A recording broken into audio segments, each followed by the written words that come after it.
Itu Rasulullah SAW menjamin tentang istana ya di tempat surga yang paling tinggi, di tempat yang paling tinggi di surga bagi orang yang akhlaknya mulia.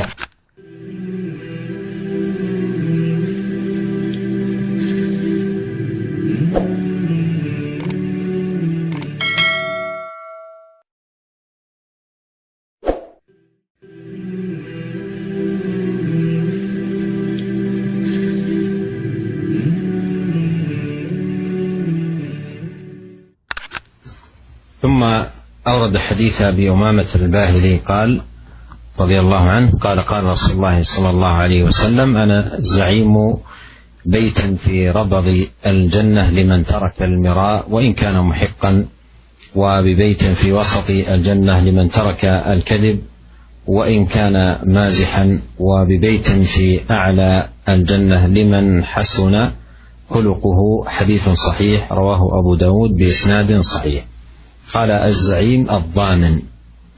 وهذا الحديث فيه ما يتعلق بالترجمة، وهو الحث على مكارم الأخلاق والتحلي بجميلها، وأن ذلك ينال به المؤمن أعلى المراتب وأرفع الدرجات، لأنه قال في الحديث: وببيت في أعلى الجنة لمن حسن خلقه. وفيه التحذير من الكذب،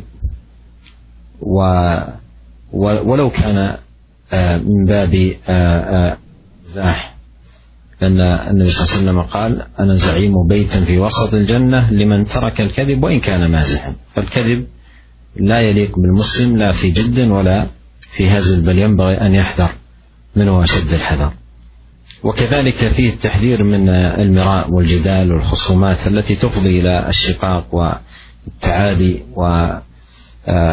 والبغي والظلم، فيحذر منها.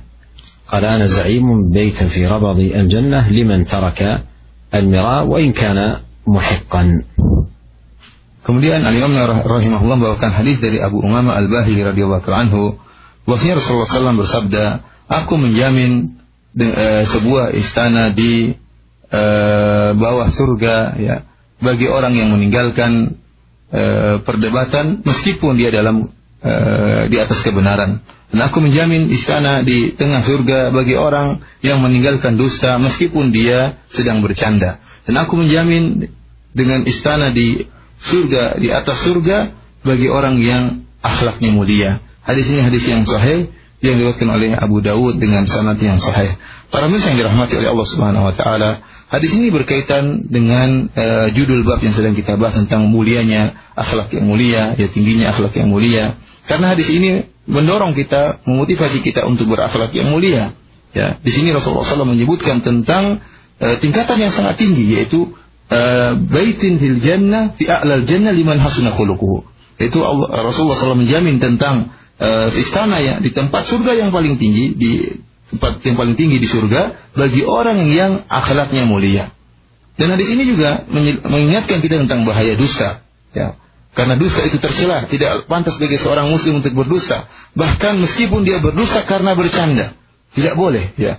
Oleh karenanya, dusta merupakan perkara yang buruk, akhlak yang buruk yang tidak pantas bagi seorang muslim, baik tatkala dia sedang sungguh-sungguh maupun dia tatkala sedang bercanda. Demikian juga hadis ini juga mengingatkan tentang bahayanya perdebatan. Ya. Karena perdebatan hendaknya ditinggalkan meskipun seorang di atas kebenaran, karena perdebatan bisa mengantarkan kepada perbuatan kezaliman, perbuatan menjatuhkan orang lain, perbuatan yang buruk, permusuhan di antara kaum muslimin.